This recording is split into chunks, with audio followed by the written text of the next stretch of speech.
SCOTUS and student loans, dinks, and AI drugs. This ain't your mama's podcast. It's the Chico DeManuel Show. Let's get it.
I'm firing up.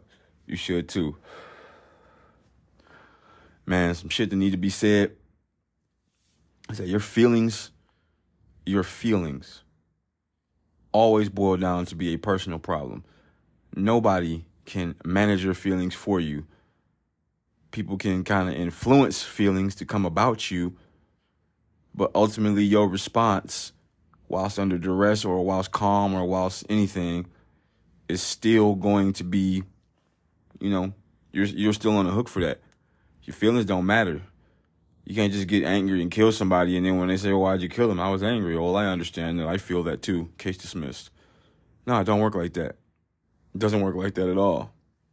But yet and still, a lot of these liberals and bleeding hearts and social justice warriors and wokeism leaders or whatever you want to call them, they seem to be maneuvering in that complaint and I need this to live and you're genocidal, like the fucking buzzword, the language, the way they control the language.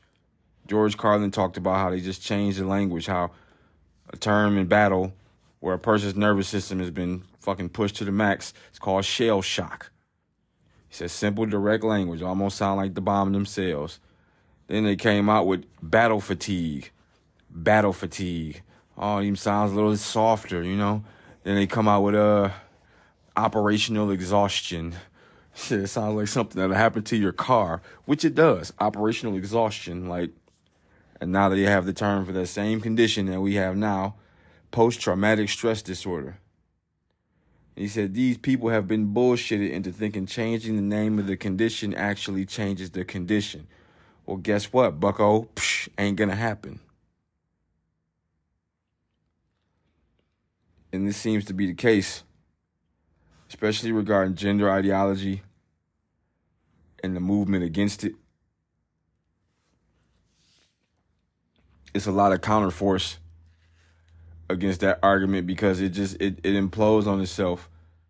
And it doesn't, if you scrutinize it thoroughly enough, there is a point within the logical framework of the conversation in which the gender ideology would not have a leg to stand on. And I mean, the way they manipulate language and fail to answer questions and are just like maestros of fucking making it seem like it's you. Like it's always you. It's never them. It's always you. Quote another little phrase from a comedian, Tom Segura, I believe that's his name. He said something along the lines of, you have the right to get upset, you have the right to complain, You got the right to express yourself in whatever way you see fit, you know, that helps you get it off your chest. But you do not have the right to expect anyone else to give a fuck. Like, the fact that anybody gives a fuck about your gripes is a real blessing. Because nobody owes you shit. Nobody owes you shit. So when you get blessed, like, you really being touched by an angel, because, like, you don't really supposed to have this shit.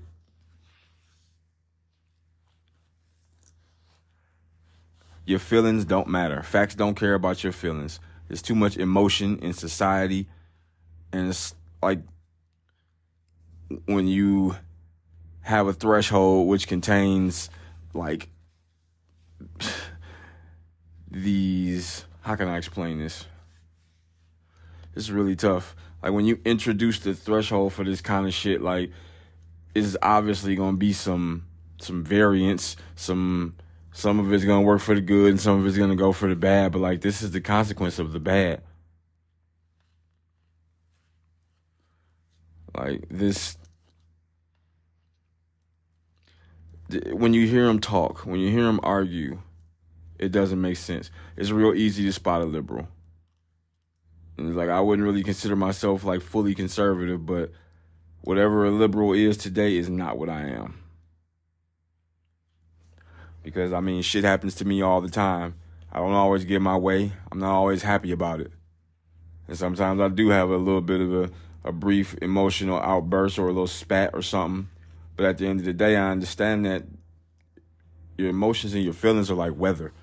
Like, if a strong shelter was you know, utilizing the shelter to avoid a storm, is like it's like the metaphor for emotions and, like, how they just pass through. Like, no storm lasts forever. There's never been a storm that just lasted nonstop forever until the end of time.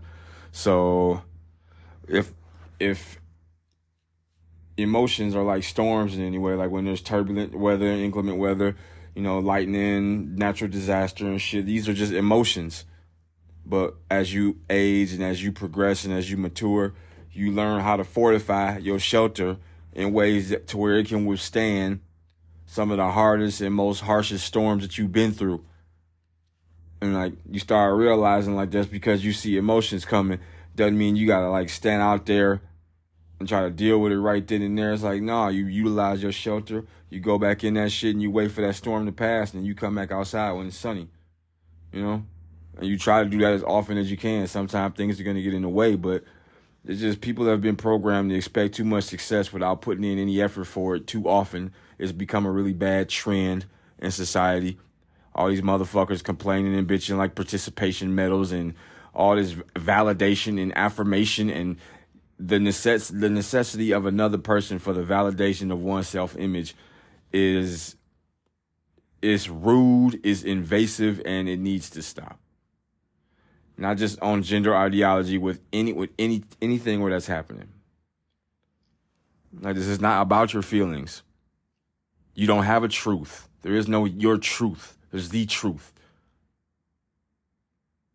And there's actually people out there who debate and don't actually even factor in the fact that the truth matters. The truth does not matter to them. All that matters is sounding good and winning the debate right here, right now.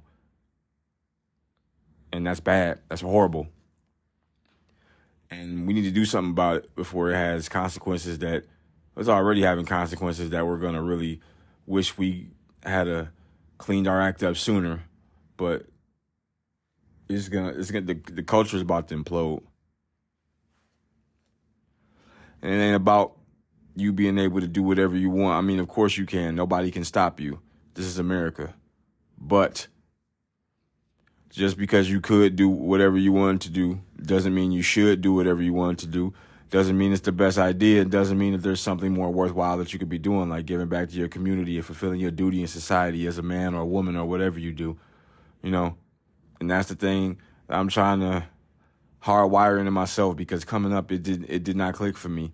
It is definitely a late revelation for me, and I feel myself trying to, like, rapidly upgrade my operating system and, like, stay competitive with the fucking other up and coming little brands and shit. Like, that's like how I feel in my mind regarding just growing up and applying these lessons and thinking forward and all this shit. It's a pain in the ass. But, I mean, if it wasn't a pain in the ass, it probably wouldn't be a worthwhile journey. It wouldn't be anything that I would want to pursue. What needs to be said, facts don't care about your feelings. You can feel how you want. You can scream and yell and act childish. But eventually, you're going to act like an adult, or we're going to take power from your ass. Because you don't deserve it if you don't have the capability to conduct yourself like an adult, as an adult, full time. There's no excuse. There's no excuse at all. Get out your goddamn feelings. They're your feelings for a reason.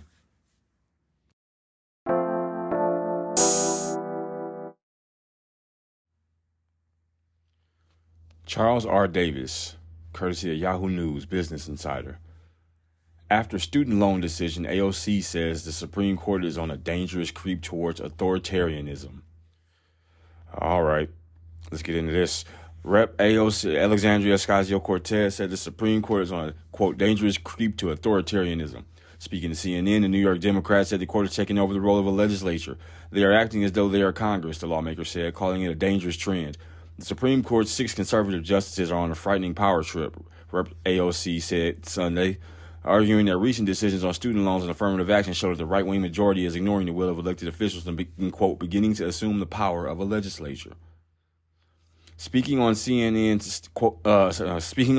State of the Union, Ocasio-Cortez said the court's recent rulings, striking down both race-based admissions in higher education and President Joe Biden's student loan forgiveness plan, signal a dangerous creep towards authoritarianism and decentralization of power in the court.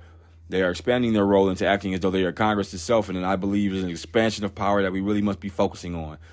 The Supreme Court Friday ruled that the Congress had not intended to authorize Biden's debt relief plan under a 2003 measure known as the HEROES Act, but Ocasio-Cortez said the authorization for the plan could be found in another law passed by Congress, the Higher Education Act. Following the court's decision, the White House announced it would draft a new rule citing that law to provide loan forgiveness.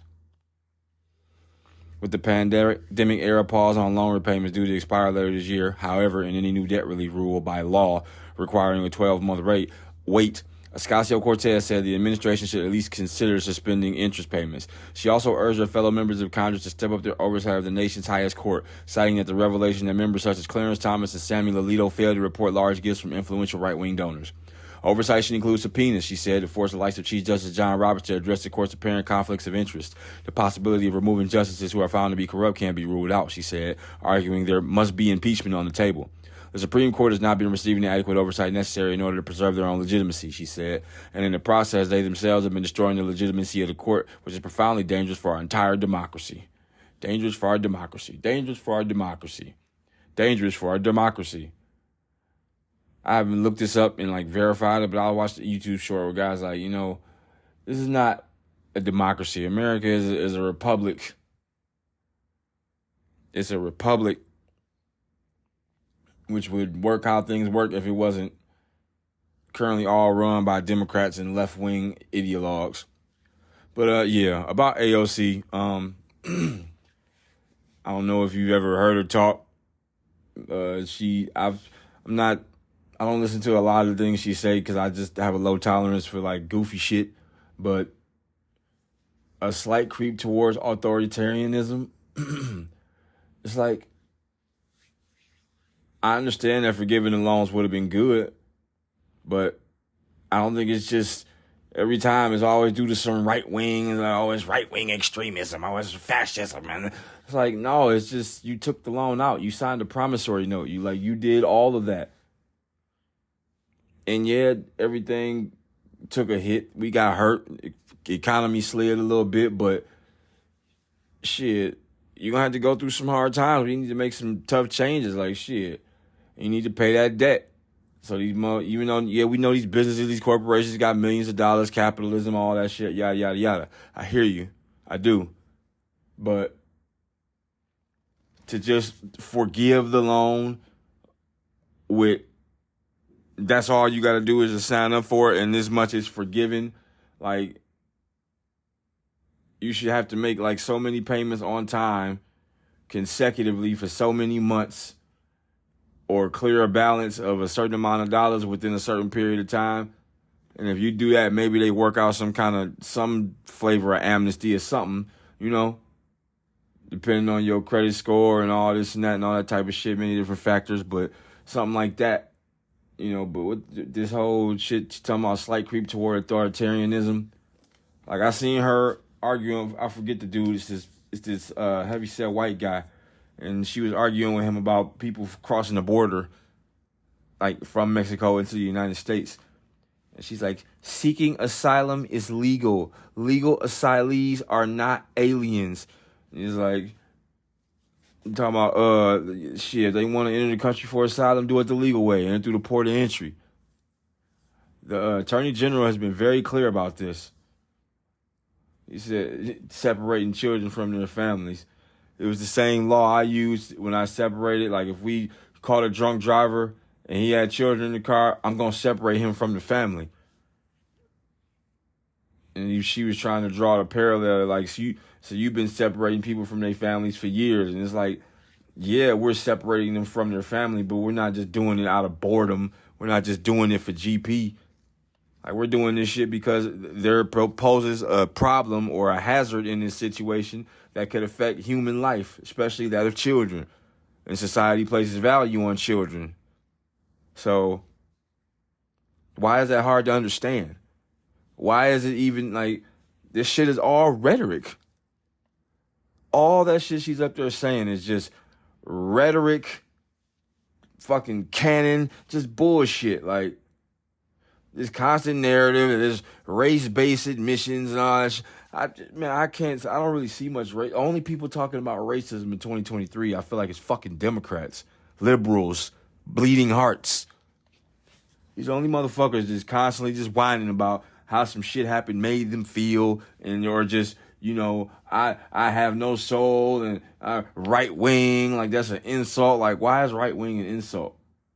It's actually left wing is the insult for me. If you call me left wing, I'm gonna be like, what do you mean? Are you asking me if I work on the left wing of the building, or like, did you see that pigeon flying missing his left wing? Like, you know, shit. You're not just gonna stick me with that.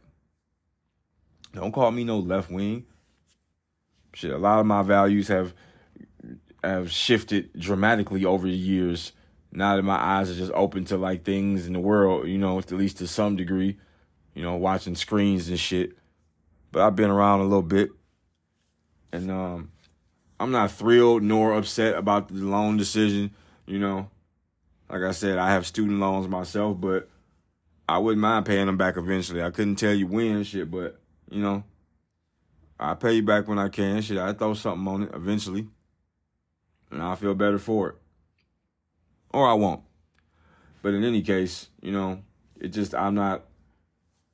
this shit was going to hurt the economy most likely more than it was going to help it by just wiping out all that debt, because debt is really free money. So it's like free money that just, like a whole bunch of money just disappeared. And I don't know if that's supposed to like clear up for inflation and like cancel out whatever, you know, shit that was causing the money to lose value, like the overprint and all that shit. Like, nah, some of these debts just go away. Boom. That's just supposed to spike up you know, at least that's how I look at it. And I don't think that would be a worthy move.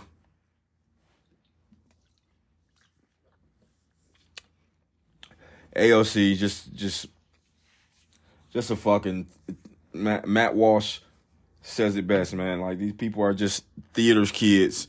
These are just theater kids. It's all just performance. Like, ain't none of this shit serious. Just getting up there, ranting that movement for civil liberties and race relations and shit. Like, come on, man. Nobody fucking buys that anymore, man. We pretty much, like, I traveled all over the fucking place. I wouldn't say I experienced an undue amount of racism in my life, and I've been exposed more than enough to have likely experienced some, you know.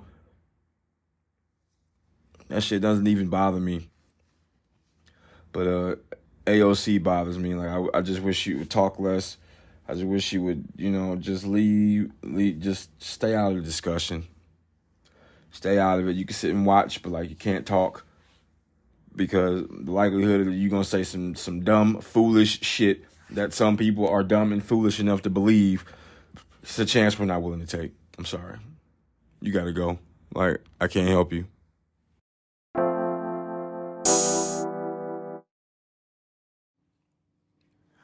DINKs. If you don't know what DINK is, DINK, stands for double income, no kids. And I'm going to talk about it.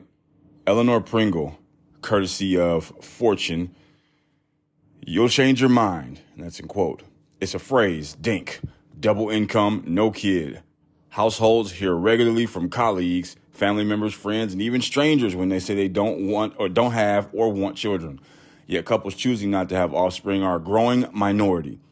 The proportion of married couples in the U.S. deciding to have children is more than halved since the 1960s, according to the most recent data from the Population Reference Bureau. There are a number of financial and societal impacts that come with not having kids. DINK couples told Fortune, and although there are both negatives and drawbacks to that decision, none of them regret their choice. Finding their way to the positive side of their decision, however, is not always easy. Jay Zygmunt and his wife of 14 years decided not to have children early on for health reasons, a choice the financial advisors said they have never doubted. Even though they've repeatedly questioned and criticized over the years. They have been repeatedly questioned and criticized over the years. It is this judgment which Zygmunt said had been the most difficult aspect of the DINK lifestyle to deal with. He and his wife were unable to marry in her Catholic church because they told their priest they planned not to have children, and it's only getting worse. Quote, you're raised to be a mother, a father. That's kind of the culture. I call it the standard of life script, which is the idea you go to school, get married, have kids, buy a home. That's just in our culture, Zygmunt said. The reality check is that, in my belief, child-free couples are a minority that people think is still okay to judge and look down upon. The negativity has seeped into Zygmunt's professional life, he told Fortune, from subordinates questioning his decision to career coaches telling him he needed them, through a supplier stating, so you hate kids, when Zygmunt reveals that he did not have any. Despite the unexpected negative impact of choices made on the Zygmunt's working life, it also has allowed the couple, and other DINKs, a kind of liberation which may have been impossible otherwise. The Zygmunts recently moved across the country for Zygmunt's wife to land her dream role, an opportunity they say they never would have taken if they had children in school. Although the pair have had to navigate some challenges, losing out on holiday time because colleagues had children or working longer hours because they didn't have to get home, a child-free life has given the pair the freedom to pursue their passions. Yeah, apparently this goes on. I didn't see that this goes on. It's no. Let me skip that part. Blah blah blah. It's about a different couple, the McLeans. Financial upsides. DINK couples say there are also some financial upsides to not having children, obviously, though these are vastly overestimated by peers who are parents. A study carried out by the U.S. Census Bureau published in 2021 found that women without children had the highest net worth out of peers of both genders with or without children. Yet their median net worth, $173,800, is followed closely by fathers who have a median net worth of $161,200. In fact, fathers actually have more wealth than men without children, who have a net worth of $132,500, and mothers who have a median net worth of $109,500, according to the research. Santa Barbara-based Kyle Elliott and his partner, J.V. Vallejos, told Fortune, one of the greatest privileges of being child-free is not, quote, constantly worrying about money, meaning they can go on regular vacations and hold Disneyland magic passes. They also share their hard-earned cash with parents and family members, Elliott said, and invest in their education. Vallejo said, recently I graduated with a Master of Public Administration from the University of North Dakota. While I was hesitant to apply and worried about not being accepted, I chose to stop thinking about what could happen and instead see what does happen to me. Investing in my education meant I am investing in my future. I believe education is a gateway to achieving the job roles I want. Damn, it's a lot more.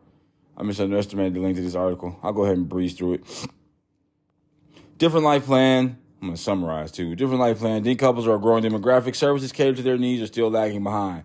Given the lack of support for child-free couples, Zygmunt launched a specialized financial advisory firm for his demographic. It's a different set of goals. 90% of my clients embrace a die with zero approach. They want to spend and enjoy their money throughout their life. It's not about passing it on to another generation.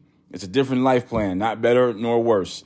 The hard part is that once you're living a child-free life, you have to choose your own path, which can be really hard for people. You get your personal financial goals in place, and then what? Parents shift those goals to their kids. We don't. Being child-free pretty much changes everything with your financial plan. Retirement is an option for child-free people, not a requirement. Buying a house is an option, not a requirement. All these things that are core components are no longer the same. Zygmunt added when he was studying to become a financial advisor, there was nothing in the literature about being child-free, but that inheritance advice and legislation was prolific. This is actually a really depressing-ass article. Like, I really don't even want to continue to read the last little bit, but I've read this much, I might as well. Of course, not all dinks are dinks by choice. For some of those couples, the assumptions and unwanted advice from other people isn't just annoying, it's incredibly painful. Katie Seppi and her husband were, quote, wrecked after struggling with infertility and battling through multiple rounds of IVF, in vitro fertilization, before they were able to come to terms with the fact that they would be childless, not by choice. Those years were the, quote, hardest of my life, Seppi said, having grown up dreaming of being a mom and planning everything from her job with good maternity leave and fertility benefits to her home and a great school district to her professional industry, a stable paycheck, and anticipation of having children. Only after the grief passed was the couple able to see the possibilities of how they could design their lives, Seppi continued, resulting in moving every 2 years for the past decade and both launching their own businesses. We've seen so many places and tried so many things, which I know we wouldn't have done if we had children, Seppi reflected. Being childless, not by choice, also gave us the flexibility to pursue passion with work and not have to worry about stability. I don't think I would have been comfortable with us both being entrepreneurs if we had kids. Equally different has been navigating friendships, relationships, and society. Seppi, who had a hysterectomy at 35, added, especially as a woman, when I meet someone new, 70% of the time I know the first question is going to be, do you have kids? Then you get the comments of, why don't you do this? Have you tried that? And unwanted advice. Seppi, who now runs a community for people who are child-free, not by choice, added the dink lifestyle is often glamorized, despite the reality that many of these couples are still struggling with debt incurred from fertility treatment. And yet, Seppi says, she has no regrets about her choice not to adopt or find a surrogate, noting, I tried everything. I did more than most people did to have their kids. I had to really go back and do a lot of identity work to discover where I was and going to get the love and joy and fulfillment I plan to partially get through being a parent. Man, couldn't read that shit any faster. Shit. I'm going to try not to go too deep on this because, excuse me. Shit, I'm not even tired. That shit was just, that article put me to sleep. Fuck. Anywho, about these dinks. First of all, dumb name. Dink. Oh, hi, how are you? Oh, I'm good. We're the dinks. We're dinks. Hey, I'm a dink. Would not walk around calling myself a fucking dink. Double income, no kids. Hi, I work. My wife works, and we don't fuck. Like, that's what I hear. Like, I work, my wife works, we don't fuck. We travel all over the world, but we don't fuck. If we fuck, we might have kids, and kids will ruin our life. Because so much for our parents that did that for us to get here. Like, I'm not gonna lie. I used to have a similar attitude toward this. Like, just, it's my life, I'm gonna do what I want to do with it, blah, blah, blah. And like, yeah, more power to that. Yeah, cool, go ahead, it's your life, do what you want to do with it. But, the reason I haven't had kids right now is because, one, I'm in no rush, and I'm not financially in a position to start a family.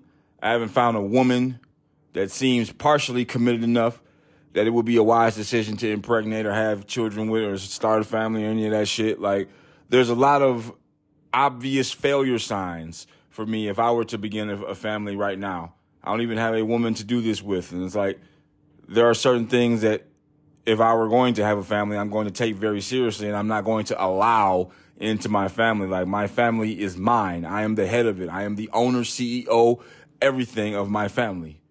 And there are certain things that I simply would not be able to enforce due to the obvious failure signs that would start off as little guppies and then at the end of the day turn into raging, hungry, bloodthirsty sharks.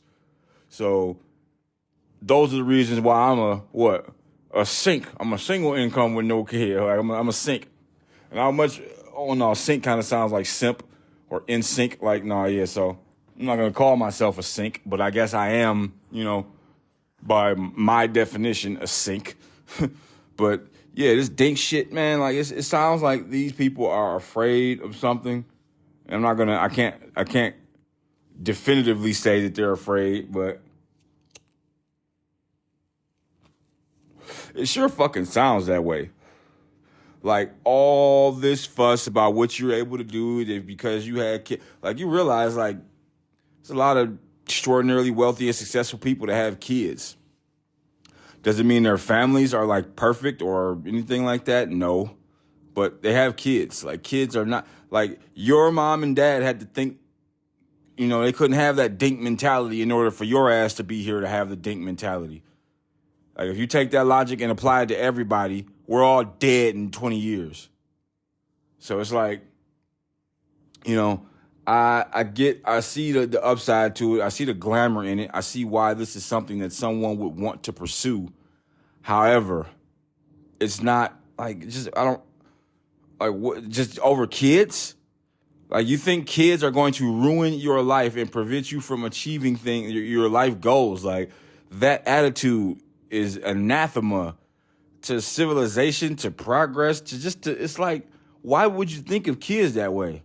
Like, imagine if your parents started you that way and they just beat the fuck out of you and locked you in a cage and fed you like cookie crumbs or like dental or toothpaste or like, because they're like, fuck you, kid, you ruined my life. I should have never fucked my wife. Like, you should have ended up as a crusty sock. Like, why would you even, like, why is that the attitude towards children now? When, like they said, not that long ago, just, 70 years ago, fucking in the 60s, marriage was double what it was, now. More people were married. You got all these women walking around shouting about their independence. When last time I checked, marriage was a mutual thing. Like, nobody can just snatch you up off the street, kidnap you, and marry you against your will. You both decide to put that ring on your finger. So, like, where's the fucking enslavement? Where's the loss of independence? Are you talking about your children? Like, are your children the one enslaving you? It's certainly not your husband. And I'm not just talking about, like, guys snatch up women, marry them, and beat them. I'm not talking about domestic violence. Like, I'm talking about when I hear women, modern women, running around talking about comparing marriage to slavery and shit. And say, I want to be free to do what the fuck I want to do and discover me, which to me, that's just hoe speak. Like, where is the oppression? How is your husband oppressing you? Your husband, by definition, is not supposed to be an oppressor. And even more so, if your husband is an oppressor, why the fuck did you marry him? Like, there's a million steps between finding out that the guy you like is an oppressor and marrying him and spending the rest of your life with him. There's a lot of steps in between there. This just all falls back to like taking that human element out of everything. Like, but these people, these dinks, haven't so much taken the human element out as they've taken the duty element out. Like, you think your life is just all about pleasure. It's all about just taking vacations twice a year and fucking going to Aruba and then traveling over to fucking the Netherlands and then bouncing over to fucking South Africa and all this kind of shit. Like, why is your life just all about fun, pleasure?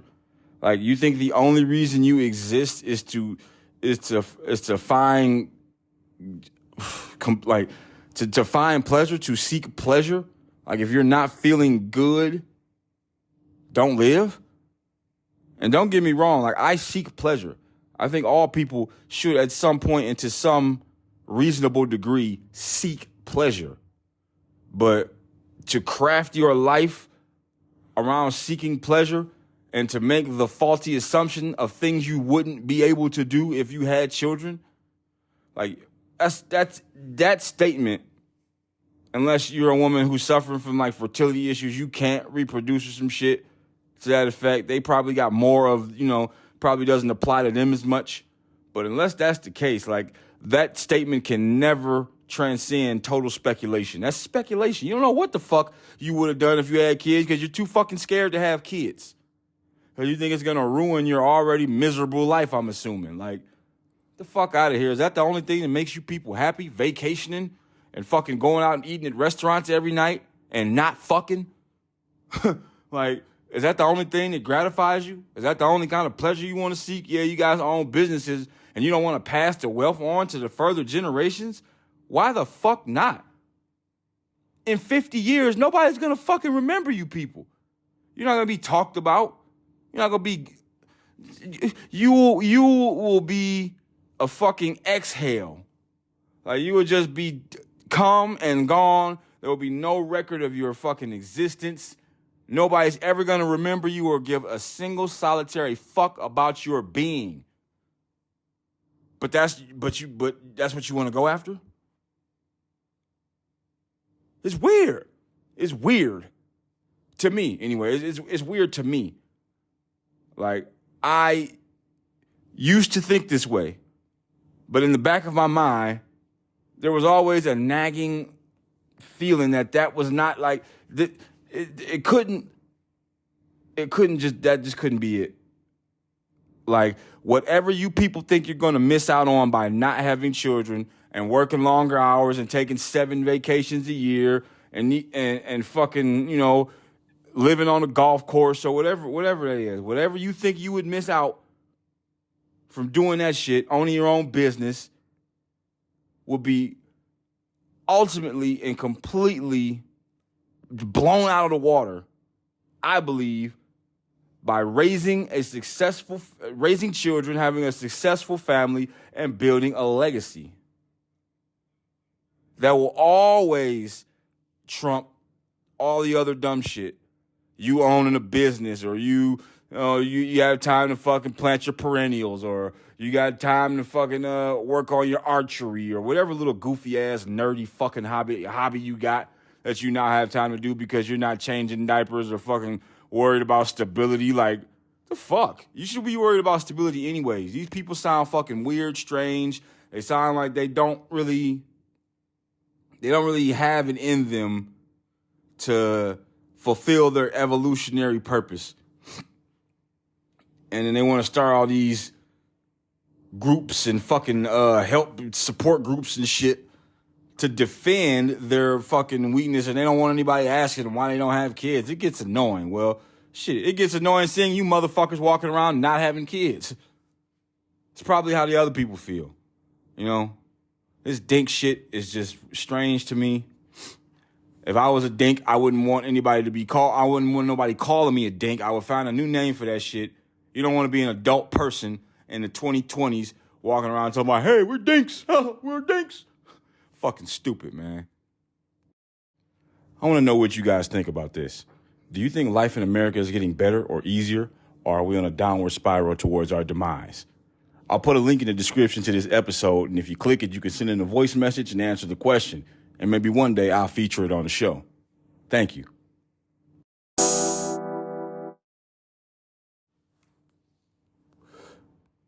CNBC Tech. Hayden Field. The first fully AI-generated drug enters clinical trials in human patients. Yep, more of that human, that humanity that they're trying to breed out, like the human element. I'm telling you, they're trying to get rid of it.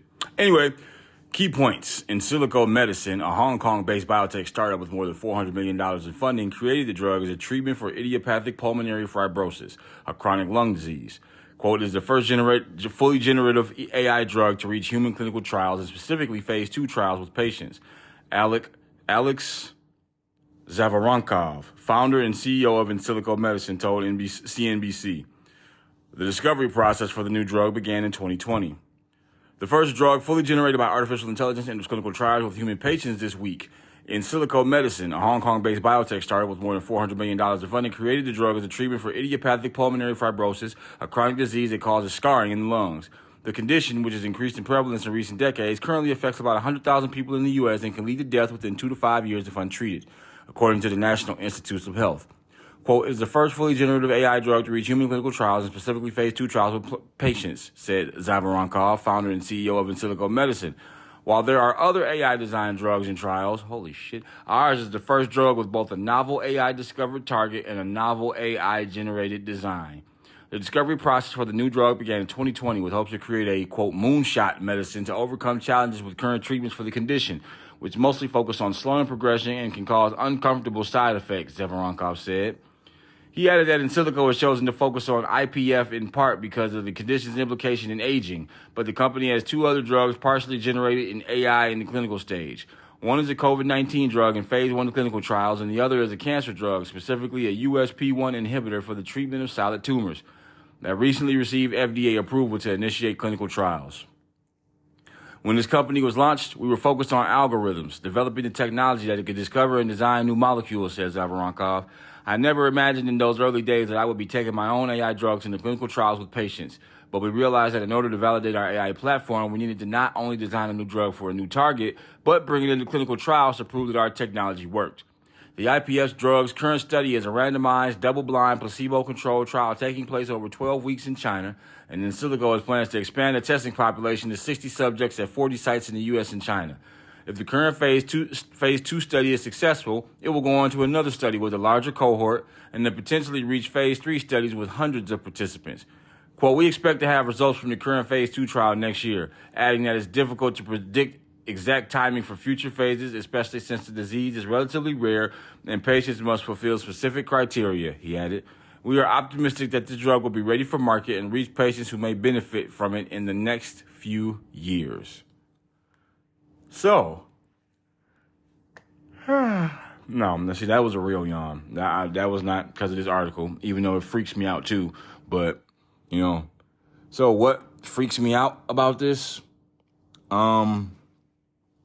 Just the human element, the shit I was rapping about at the beginning. Like, everything is humans are trying to further accelerate the comfort and progress of civilization in their lives by removing the human element from damn near everything now. Like, there's no human element. Like, you go into a fucking McDonald's, you order at a kiosk, motherfucker drops your food off and walks away and maybe says, have a good day. You go into even at the hotel I'm staying at, like, they got these booths and shit where you can check in and you don't have to fucking even deal with a person. The MGM properties, you don't even have to physically check in at all. You can just do that shit straight from your phone, walk straight in the hotel, go straight to your room, and just never interact with a human being in order to get there. Like, fuck, in a minute, they're going to be having driverless cars drive you to the hotel in which the doors are open by themselves. They're going to have humanless bellhops. So a motherfucking AI Roomba luggage cart is going to come out and grab your luggage, like literally grab your luggage, because the trunk on the driverless car will pop open, and the AI in the bellhop cart will recognize that shit, and it will pull over to the bellhop cart. It's going to scan the tags on your luggage to make sure it's your luggage with its little scanner eyes. It's going to reach out with a robot arm, weigh the suitcase, determine how much hydraulic power it needs to pull that shit out of there. It's going to pull it out, set it on the cart. Then it's going to pick you up out of the car, stand you up on your feet, and operate your legs and bring you up to your hotel room. There's going to be nobody at the front desk because there's not going to be a front desk anymore. We're not going to need a front desk, a back desk, a side desk. There won't be a need for a desk because there will be no employees.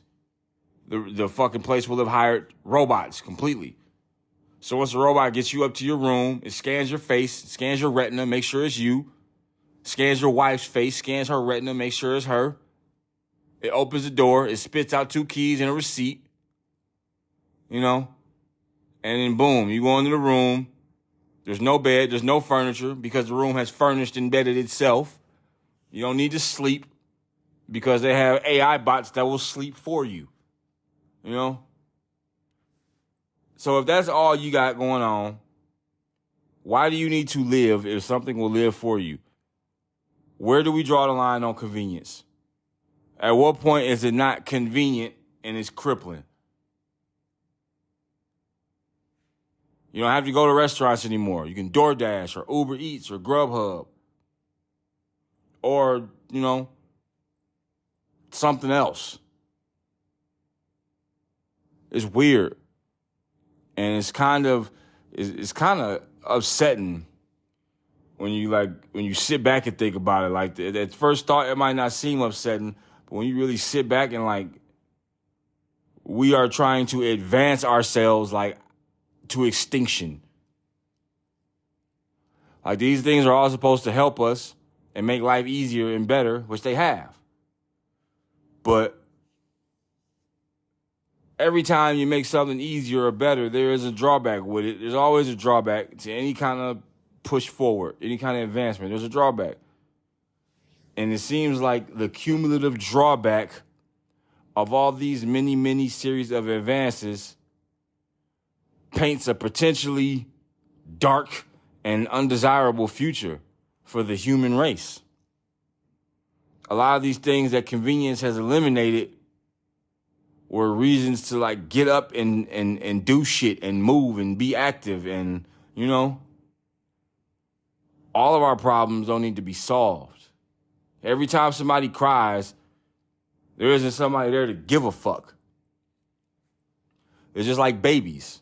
Newborn babies cry like a motherfucker. Like, I've seen this firsthand. Newborn babies are some whiny fucking creatures.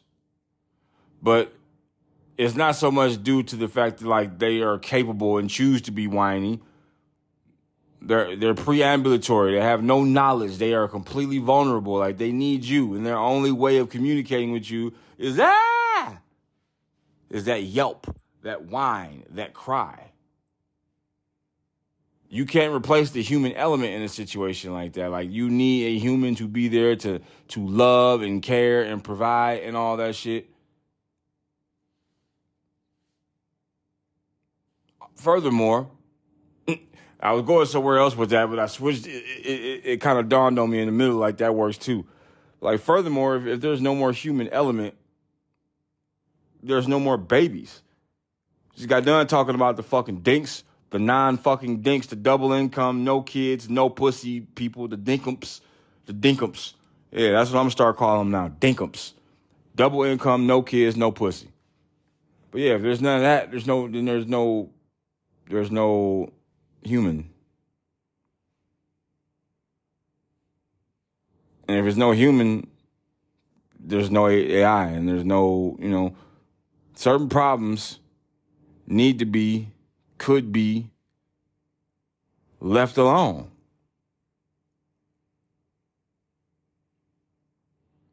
Like, you can never just take all the problems away. Like, people think going from being broke to being rich, all the problems are going to go away. It's like, no, you're just going to go from having broke people problems to having rich people problems. Shit, if you go into a math class, there are going to be problems for you to solve constantly on the board, in the book, everywhere. You'll have to solve problems. Solving problems is an inherent, integral activity hardwired into existence. Now, I'm not saying that the use of AI for making drugs is completely negative. The human aspect is just the one thing about it that bothers me the most. If there is technology that can like make, if it makes things safer, if it can get things out faster and distribute them quickly, better, all those things are good. But I still believe that there is a degree of human element within the AI convenience enhancement there's a cap on that shit. It needs to be a particular amount of human element in everything. Because we do all of this shit, all the civilization, all life, all we know is here because of us. And on top of that, like, nobody needs that much convenience. If your ass is able-bodied, you don't need that much convenience. Like, why do you need a fucking 2-liter from 7-Eleven delivered to you at 3 a.m? Why do you need to go to the sit-down restaurant to order to go? So I went to the sit-down restaurant to get to go. Sounds stupid. It's a certain level of difficulty that our lives demand to ensure that the widest net cast, the widest range of people can get the highest degree of fulfillment in their lives And we could just hope that that shit trickles down to benefit the rest of us positively as well. But it just seems like we are directly on the path to this dystopian, real uninviting, real uneventful, real droll and arrogant way of life. I've said this many times, I'll say it again, like we are too good for our own benefit. And things like this AI drug creating all of this shit, like if you've got intelligence that's not even like human or not of flesh, like it's not a living thing, but it has the quality of a living thing, which is intelligence. It's scary. And it's just,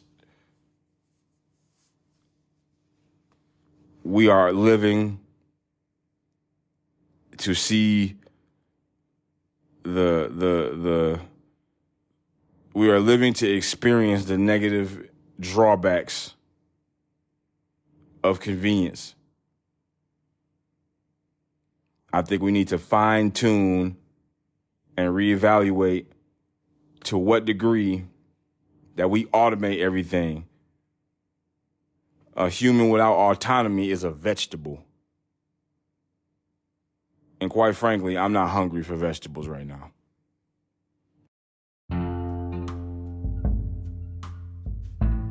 Conceal a flaw, and the world will imagine the worst. Conceal a flaw, and the world will imagine the worst.